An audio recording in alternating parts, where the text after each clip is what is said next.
หมายซุงพี่น้องผู้ปกครองเขากูเกาะกันเนาะคำคะแนนก็ตกมันอยู่ขึ้นวันที่2 เดือนธันวาคมปี2525เฮาขามาพบทมยากันในขายามกลางค่ำกันเนาะคำคะแนนก็เฮาขามาโดยเงาลายจุมยิบกองกลางในเมืองไทยค่ะวันนั้นสุดเฮามาโดยตั้งไผ่ตับซึกที่ยานาเอเขาเลยซึกมันไล่ครบทบอุบกันตีขวยมีนเมืองเขค่ะเนาะภายดังตับซึกที่ยานาเอเขาอ่อนหูน้ำนาเลยตาโชกจาไล่ขึ้นฮอดปางกุมที่เมืองเขอันเขเต็กมีบยัน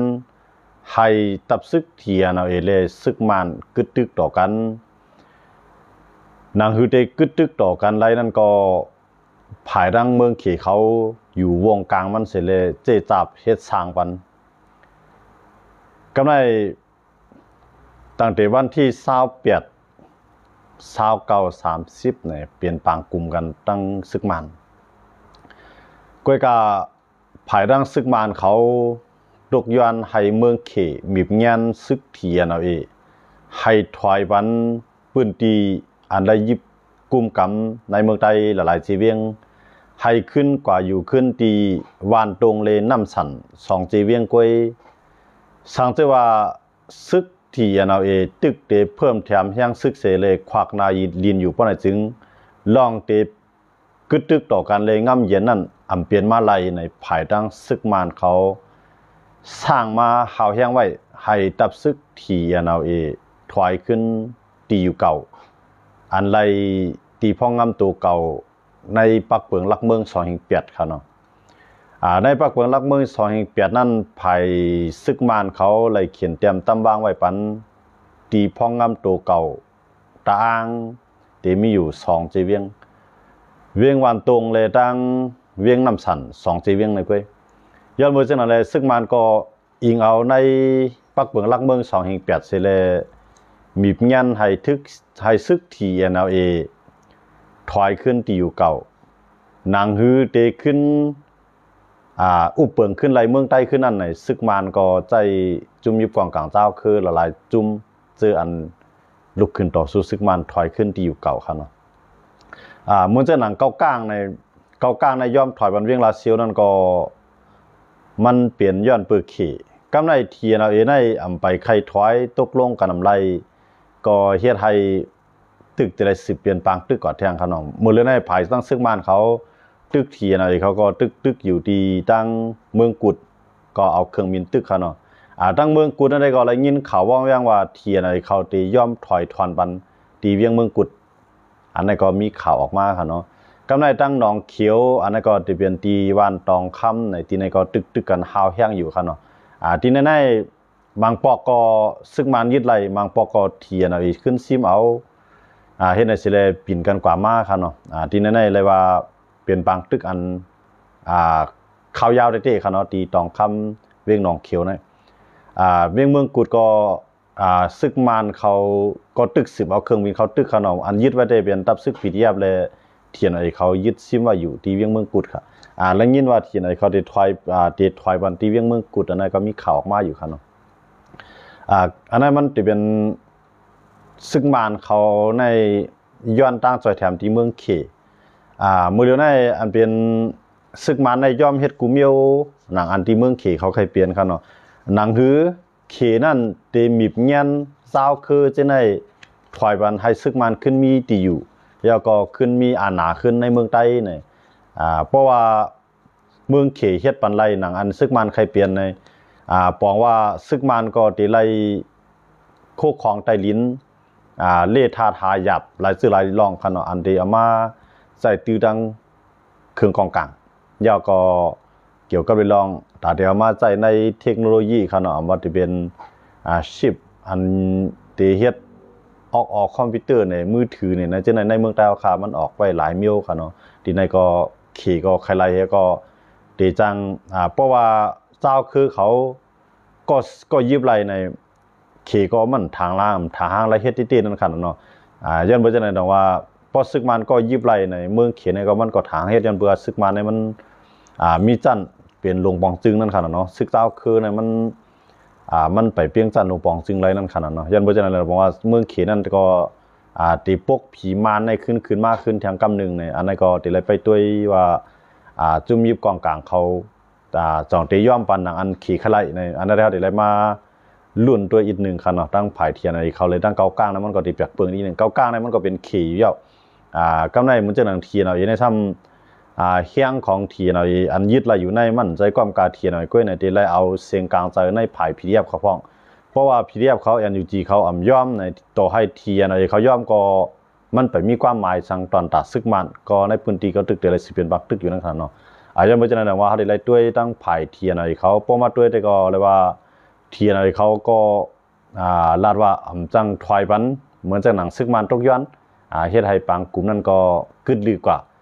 ในมือกึดลือกว่าอย่างนั้นในได้ขึ้นสิเป็นปางกลุ่มปอกซองค่ะเนาะหนังคือเตไรกว่าหลายๆหนังคือเตรียมไรซุ่มข้าวยามันไรกว่าที่เมืองขวยมินนั่นละลายเนี่ยให้ขึ้นอุปกรณ์แทงกำหนึ่งในเขก็ได้ขึ้นงบงีปันตั้ง2 ฝ่ายตั้งฝ่ายซึกมันและซึกเทียนเอาเองให้ขึ้นอุปกรณ์แทงกำหนึ่งค่ะเนาะเพราะว่ามันยังยืนยันใจคอเตียงอยู่ว่าให้ถอยนำสันและให้ถอยในเมืองใดว่าเมืองกุดเมืองมิดนองเขียวสีปอกจอกมีจะในนำตูจะในให้ถอยก็อยู่วันตรงเลนำสันช่องจีเวียงก็ในที่ก็ตั้งผายเทียนในเขาก็เรียบดีย่อมอะไรง่ายๆครับเนาะอันนี้ก็ที่ไรเสียดกาเสียดโฮกันติๆครับก็ในเพราะว่าเทียนไอเขาย่อมในสังว่าย่อมในว่าเมื่อซึกมานั่นใครไรในหัวปากเตรียมเทียนไอเขายึดซิมไรนั่นให้ถอยมันขึ้นในสังว่ามันมีรองลดย่อมเหมือนกันเอามอก50 ต่อ 50ในที่ก็จังเตอุบกันกว่าไรอยู่นั่นครับเนาะเพราะคำว่าด้วยตั้งผายเทียนไอก็เฮียงแต่ที่มากำยันปั่นเฮียงมันก็ในข้าวยามมือเหลียวมันมีจุ่มไหลหรือเสียPDFครับเนาะหรือเสียPDFมันก็มีจุ่มไหลเยอะอันที่มาปั่นเฮียงตับซึกเทียนเอาเองครับเนาะในลูกจุ่มอ้อยหลีหลายๆจุ่มก็ไล่อันน่ะเกียงกูดังเมืองขี่เสเลยฮัดจ่อยครับเนาะมันอยู่กุเตียกมันก็เหมือนเจ้าหนังตับซึกเกากลางในเพราะเขาคำว่าตัวเองเอาไล่เกากลางในเรียบติดจุกอยู่ภายซึกมันกว่าขึ้นครับเนาะเรียบติดจุกอยู่ภายซึกมันขึ้นเฮียงเลยว่านั่นล่ะในเพราะว่ามันต่อสู้ซึกมันเพราะมันต่อสู้ซึกมันในจีเวียงอันมันยึดไล่มาหลายๆจีเวียงฉะนั้นมันจังไล่ขึ้นสืบเปลี่ยนบางตึกสั่งว่าขึ้นโฮมมือกันตั้งซึกมันในเฮ็ดก่อกันกว่าตั้งซึกมันในเกากลางในโจกแก็บโจกกำนั่นจังเฮ็ดให้เกากลางนั่นไล่สร้างเอ็นเฮียงมันไล่มีข่าวยามหอมเงินหาหอมเฮียงมันจังเป็นจังได๋เลยด้วยเหมือนหนังเกากลางในเรียบเตจุกอยู่ภายซึกมันกว่า8คันเนาะอันนั้นก็เป็นอันลีสิหลายในเงาลายเจ้าคือเขาเหมือนเจ้าหนังเกากลางในตั้งปางซ้ายจะในก็โมเหลียวไล่ลวดจอมปิวเขาเก็บชิมจอมปิวเขากว่าโมเดียวขึ้นเอาจอมปิวมันขึ้นปักโมเดียวค่ะเนาะที่ในปางซ้ายในเกากลางเขาก็ยึดไรค่ะเนาะกำในตั้งอันมีคอพิษพลาดกันตั้ง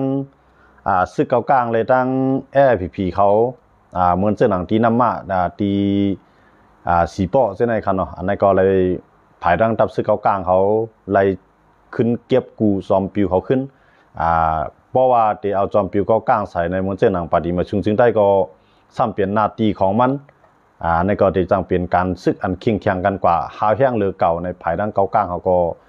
ขึ้นเก็บกูขึ้นจอมปิวเขากว่าขึ้นครับเนาะ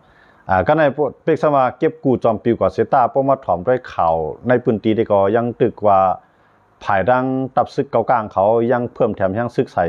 ในพื้นที่AIPPอยู่ทางตั้งน้ำในครับเนาะอันนั้นก็อยู่ที่ว่าตีตึกกันตึกกันในนั้นได้ก็อยู่ที่เกากลางครับเนาะเพราะว่าเกากลางในเพราะว่าซึกเกากลางในจุกอยู่ภายซึกมันขึ้นในก็เกากลางนั้นได้เลยพื้นที่เลเซซุ่มเวียงลาเซียก็จังตีกว่าไรทางต่างเวียงนะครับเนาะที่อันซิมไรเวียงสีโป้ในมันเป็นตับซึกเทียนเอาเองครับก็กล่าวว่าเมื่อในซ้ำเกากลางซ้ำเตมื่ออยู่ที่สีโป้ในสีโป้ในซ้ำมันมีไว้เทียนเอาเองเลยเกากลางหรือนั่นก็ไปมีปลาตับซึกว่าอยู่ด้วยอันอยู่ไว้ที่เมืองคือค่ะเนาะแล้วก็มีAIPPก็อยู่สร้างเศร้าไว้ค่ะเนาะที่สีโป้ในก็เลยว่ามีอยู่หลายๆจุ่มค่ะเนาะก็กล่าวเมื่อในภายดังAIPPก็ไล่ตกย้อนตีซึกว่าอยู่ด้วยให้จอยเกขายปัญหาปันในวงกลาง ซึกเก้าก้างเลยซึก LPP นั่นคือเตรียมเลยสิเป็นปังตึกใหญ่กันในภายทาง LPP เขาก็ออกมาปืนภาวะที่เอาภูมิจันทร์ตั้งเหนือมันอุบกันไฮไลท์ในคันเนาะเพราะว่าปฏิมาสูงจึงได้เลยตั้งเก้าก้างเขาอุบกันไรก็ปองว่าสีป้อในเดี๋ยวมีปลาซึกเก้าก้างยาวก็ซึก LPP ซึกว่าอยู่ด้วยซึกเทียนเอาเองในเดี๋ยวมีอยู่ซึกฉีจุ่มอยู่ไว้ที่ไหนคันเนาะก็ในเพราะว่าสังเกตว่าในว่าอยู่ด้วยเขาห้ามภายไรอำไรในมันก็ที่จังเป็นปัญหาปังตึกเพราะว่าเขาถ่อมอยู่ด้วยอยู่ด้วยนั้นมันอยู่ในน้ำภูนางจึงในแอป PNCC เสเลยอุบกันเนาะมันจะอยู่ในน้ำตัวว่าไว้นั่นขนาดเนาะมันอยู่ในน้ำตันเฮียงที่เปลี่ยนลูกจุ่มอันนึงยาก็เปลี่ยนนายกาหลงในแอป PNCC เป็นยาว่าอยู่ด้วยก็ก่อตั้งกันเนาะที่แน่ๆแต่เอาลองตั้งแอป PNCC ในเสเลยอุบนั่นขนาดเนาะอยู่ในน้ำแอป PNCC เสอุบปันให้สองภายไล่กึดตึกต่อกันนั่นขนาดเนาะอย่าไปให้ไล่มีลองตึกยื้อกันสังว่าอยู่เวียงสีป้อก็ให้เมียงกันอยู่ในฐานะลูกจุ่มแอป PNCC นั่นขนาดเนาะ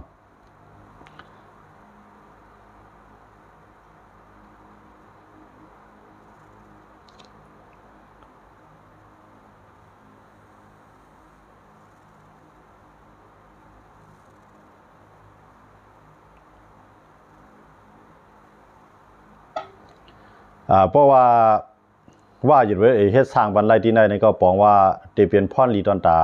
UWA เฮ็ดอยู่เลยเขาว่าเป็นพรลีดอนตา UWA ล่ะใน UWA นั่นเพราะว่าเขามีอนาปาวาเสให้ห้ามไล่ในลูกจุ่ม FNCC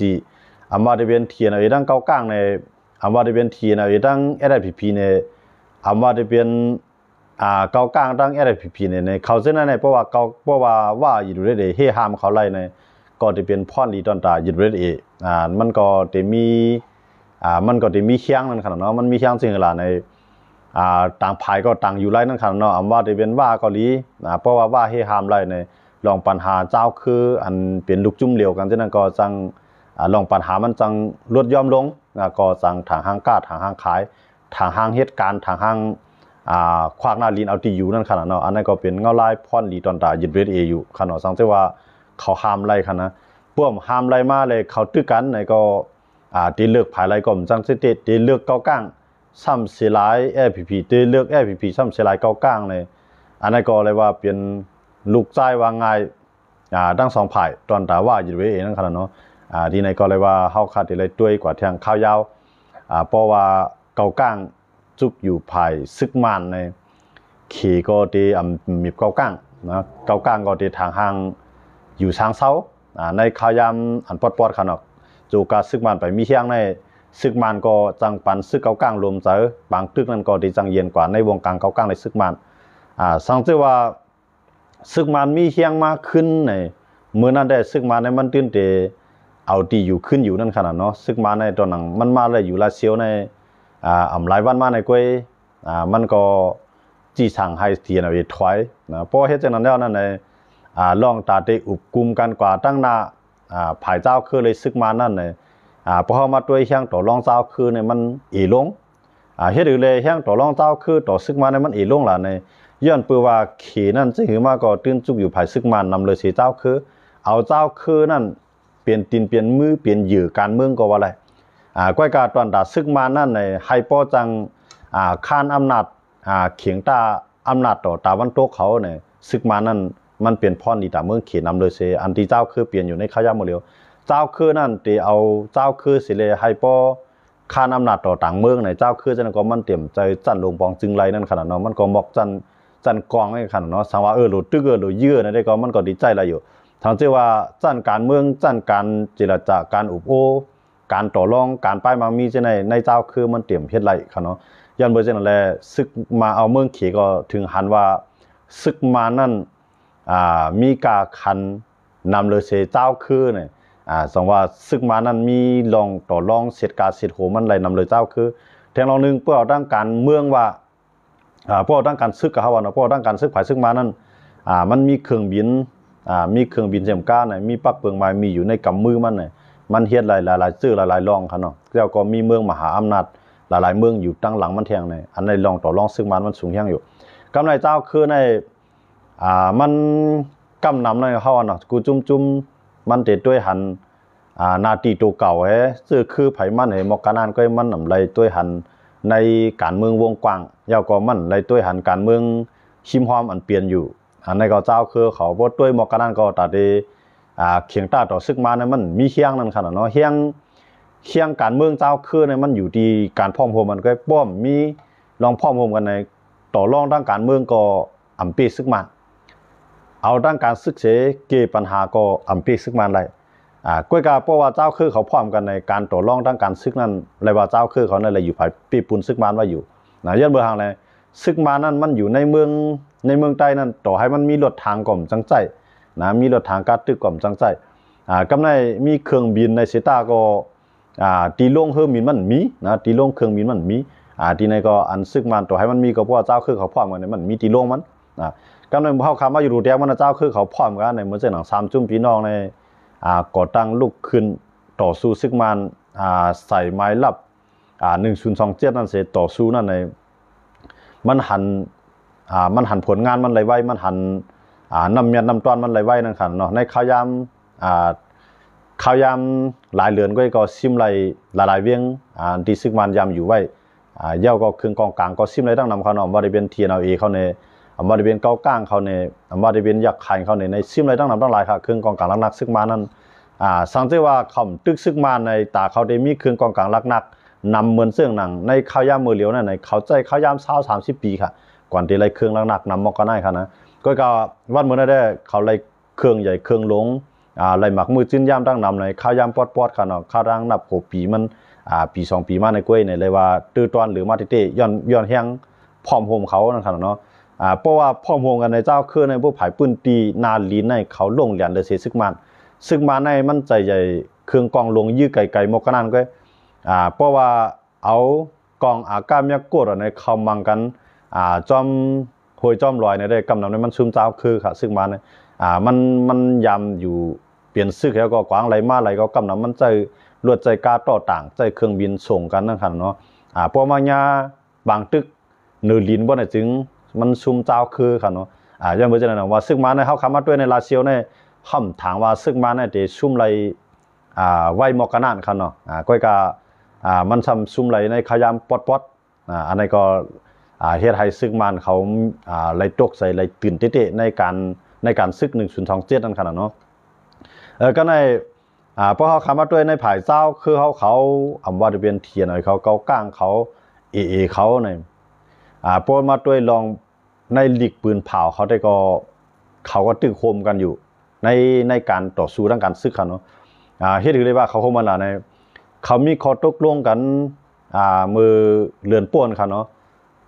เขามีข้อตกลงกันย้อนปืนแผ่นดินไว้เสจุ่มยุบกองกลางเศร้าคือ3 พี่น้องเด็กกึดตึกโจข้าวเนี่ยข้าวดัง1 เรือนพอถึงมา1 เรือนเขาขึ้นปืนเผาทั้งกำนึงว่าเตขึ้น10ต่ออายุการกึดตึกกว่าแทงตา1 เรือนนะครับเนาะปองว่าจะเป็น2 เรือนค่ะเนาะนับเตในกว่าตั้งนาก็แทง1 เรือนค่ะก็ไม่ซึ่งมันก็ย่างปืนเผาว่ากึดตึกอยู่นั่นก็ว่าซึ่งมาได้มันปืนเผากึดตึกก็เย้ามันปืนเผาก็เย้ามันตื่นตึกอยู่เย้าค่ะเนาะซึ่งมาได้มันอยู่ๆก็เอาเครื่องบินกับปล่อยนั่นขนาดเนาะมันอยู่ๆก็เครื่องบินกับปล่อยเมื่อเรือนในเฮียงเจ้าคืออันตึกซึกมันอยู่ในเมืองใต้ในมันกึด PDF มันกึด PDF เลยเทียนเอาเองไว้ค่ะเนาะอันตึกซึกมันอยู่ในข้าวยามหมดเลียวกำไรอันนั้นจะเป็นตั้งเมืองใต้ปอทองก็เขาว่าเนาะตั้งเมืองใต้ปอจานก็จะมีภายขุนเมืองปลายก็จะมี PDF เลยตับซึกเขียนผีย่างเหลียงนั่นในก็2 จุ้มค่ะเนาะเหมือนเจ้าหนังป้าโอ PNLA นั่นก็กึดกว่าเยาค่ะนะลองกึดตึกกันนั่งซึกมานั้นกึดกว่าเยาลองตึกกันนั่งซึกมานั้นกึดกว่าเยาตั้ง4 เสียงค่ะเนาะก็ในหมดเลยใน4 เสียงในเมื่ออันตั้งได้เปลี่ยนป้าโอ PNLA เขาซิมไรกำนึงค่ะเนาะว่าสิป้าโอ PNLA ซิมไรเยาในซึกมันขึ้นเขาซิมเอาเฮียงตับซึก PNO นะป้าโอลำในเขาซิมค่ะหมดเลยในป้าโอลำในซึกมันในกว่าเอารัสเซียในมาสอนการซึกปันป้าโอลำค่ะเนาะภายป้าโอ PNO ค่ะเนาะเมื่อเรื่องนี้บอกว่า PNO เขาในไล่ถึงจันอันรัสเซียไล่มาสอนการซึกปันในที่ในจังเฮ็ดให้ PNO เขาในมีเคียงสิเลยห่มรวมซึกมันกว่าไรเที่ยงเนาะเมืองใต้ประจานค่ะนะบอกว่าปรัสเซียมาสอนการซึกปัน PNO เขาในมันตีเฮ็ดให้ขี่ในปักตาด้วยตีซึกมัน ยันเมื่อเจนอะไรซึกมันในจังไรกว่าห้องเอาผู้ลงเรียนการซึกตั้งภายรัสเซียเขามาสอนปันปะโอเพียนโอเขาดีตั้งสีเสียงค่ะเนาะอย่างแรกในซึกมันในมันก็ลิงเลสายตาเมืองเขนั่นค่ะเนาะหนังหือเมืองเขในมันก็ใครรัสเซียเขามาย้อนเบอร์มันใครรัสเซียเขามาอะไรมันจังไรย่อมเฮ็ดหนังอันที่ซึกมันใครเปลี่ยนว่าให้กึดให้เทียนเลยกึดตึกแลให้เก้าก้างกึดตึกแลให้กึดตึกเลยในเพราะว่าถูกมีนะใน3 จุ่มพี่น้องในมันเป็นอินเฮียงอันต่อสู้ซึกมันเสเลยเรียกลายเกมการซึกของซึกมันลายสูงเลย10ลายจุ่มขนาดเนาะเหมือนเจ้าหนังช่างเขาลุ่มตึกข้าในช่างเขาก็ตึกเต็มตีหนังเก่าเหมือนเจ้าหนังตั้งคางเขาในก็คางเขาก็ตึกเต็มตีหนังเก่าครับก็ก็เขียนในอ่ำจังป้อมีอาณาปาวาเนื้อตั้งในย้อนเบอร์ช่างในช่างเขาในก็ในหลวงปองจึงNUGนั่นมันปลาเจ้าคือช่างไว้หลายๆก็เนาะว่าจะเป็นตอกตาสาเขาเส้นนะครับเนาะสาในแล้วจะเป็นคางฮัดช่างครับเพราะมันจะแล้วจะเป็นช่างแล้วจะเป็นคางเขาเนาะสาในตอกตาสาเขาเส้นมันเขาเป็นก้นในลูกจุ่มในลูกจุ่มNUGนะครับเนาะเป็นหลวงปองจึงNUGก็ในว่าจะเป็นตั้งคางเขาในอันเป็นประธานาธิบดีในข้ายามือเรียนในก็แล้วเปลี่ยนเจ้าคือคางครับเนาะดูว่าล่าสวยล่านะครับนะนั่นก็เลยเป็นเจ้าคือคางสังว่าพิษนั่นแหละคางไอ้ช่างในก็คุ้มใครเหมือนกันนิดๆนั่นขนาดเนาะใส่เขี้ยนหัวย่อยอย่างกันนั่นนะในก็มันเดี๋ยวจังมีคอยุบย่อมอยู่อีกหนึ่งขนาดในก็ป้อเขาคำว่าด้วยดีในขีเนี่ยจังพวกมีอาณาปาวานือสองจุ่มในเนาะว่าจะเป็นเสียนแอบช่างในว่าจะเป็นเขียงเอคางในขีนั่นจังพวกมีอาณาปาวาหุ่มงำไร2 จุ่มในที่ย้อนบริษัทเราเนี่ยเขาในมันเป็นศาสนาคริสต์ในมันกว่าตั้งตาวันตกอยู่เยอะครับนะมันกว่าตั้งตาวันตกอยู่เยอะย้อนเมื่อเจ้าอะไรดังว่าเพราะว่าเขตในมันหันว่า2 จุ่มในต่อให้เขตได้สร้างเฮียงมีเงี้ยดันคือก็มันถอมนั่นขนาดเนาะย้อนเบอร์ก้นของเขาเนี่ยมันไรกว่าอยู่ในหลวงปองจึงอยู่จีไว้เยอะนะกำในทางซึกเขาทางตั้งหนึ่งก็เปลี่ยนอินเฮียงลงอันหนึ่งนะตอนตัดได้เขียงตัดดอกซึกมันในเมื่อนั้นในภายตั้งดับซึกขางเขาในยังยึดซิมไหลตีเวียงประหมอเขาเนาะเวียงวันหมอตีในไรว่าเครื่องกองกลางในตั้งน้ำตั้งลายค่ะนะภายตั้งดับซึกขางเขายึดซิมไหลตีซึกมันในนำที่ว่าเพื่อตั้งอยากขายเขาในก็มาเลยนะอยากขายเขาในมาถึงเอราวัณใต้ค่ะเนาะอยากก็มาถึงปักโกใต้เนี่ยมันมา2 ภายตีตั้งเมืองอยากขายก็อยากขายในตึกข้าวแห้งอยู่ค่ะเนาะอันตึกแห้งในข้าวย่างมือเหลือในมันเต็มอยู่3 เมืองนะ3 เมืองในหมายถึงว่าเมืองขางเมืองช้างอยากก็เมืองอยากไข่เนาะเมืองย่างเหลียงเนาะเรียกว่า4 เมืองค่ะเนาะอันตึกแห้งก็ในมันเจอหนังเทียนเอาเนี่ยตั้งเมืองกูดตั้งหนองเขียวจะในมันจะว่ากับตึกซึกมันเนี่ยมันแกะขีดตัวไว้ค่ะเนาะมันหับมือซึกมันไงเพราะซึกมันมายี่ก็ยื้อเพราะซึกมันมายื้อก็หอมแห้งไงมันเปลี่ยนจะนำไรก้อยยังไม่จะอะไรนะวันนี้มันไปข้าวย่าไม่เขตเต็มมีบจังหือนั่นก้อยนะมันไปด้วยกับข้าวย่ามันก็ตอนตัดเทียนเอาไว้นั่นเรียบตีไรทอยอยู่มันจะหนังเมืองกุดนองเขียวนั่นแหละเมืองมีเจนได้เรียบเตรียมรอดเอาคันนะเรียบตีไรทอยอยู่ก้อยก็ว่าเตรียมใจข้าวย่ามันจำในหนังเก่านะเขาได้ไรด้วยทางเพราะว่าจริงมากก็ยาเก้าก้างเนี่ยมันขึ้นตึกเอานะได้เคียงแต่ได้ตึกซึกมานะมันโดดลงกำเหลียวในเมืองใต้ค่ะนะเหมือนเจ้าหนังตับซึกใต้กูจุ่มในนี่นวลเอามันตึกซึกมันเสียจุ่มนะเฮียงไรว่านั่นแหละในเจ้าคือในมันเอาในน้ำคือไผ่คือมาในต่อสู้ตอนตามเมืองไผ่เมืองมาเนี่ยนะมันเจ้าหนังเก้าก้างเอาใครเมืองมาให้ตาอ้างเอาใครเมืองมาให้เนี่ยมันยังอ่านตามอกกันได้ก็เลยใต้ก็มันจะอยู่ต่อสู้สังเกตว่าเขายังอ่านตาได้เป็นตับซึ่งเมืองใต้ใน ตับซึ่งเมืองใต้ว่าเนี่ยไรหมายถึงว่าเตียวใต้ก็นั่นครับเนาะสังเกตว่ามันค่อนข้างกันไรที่ในได้ตาได้ต่อสู้ซึ่งมาในเลยว่าเฮียงมันอย่างที่มือแล้วในเฮียงใต้ในมันตึงมีเคียงอยู่พวกเฮียงซึกนะมันตึงมีเคียงอยู่สังเกตว่าตึกซึกมันได้ก็ว่าเปิดตึกเจ้าคือเนี่ย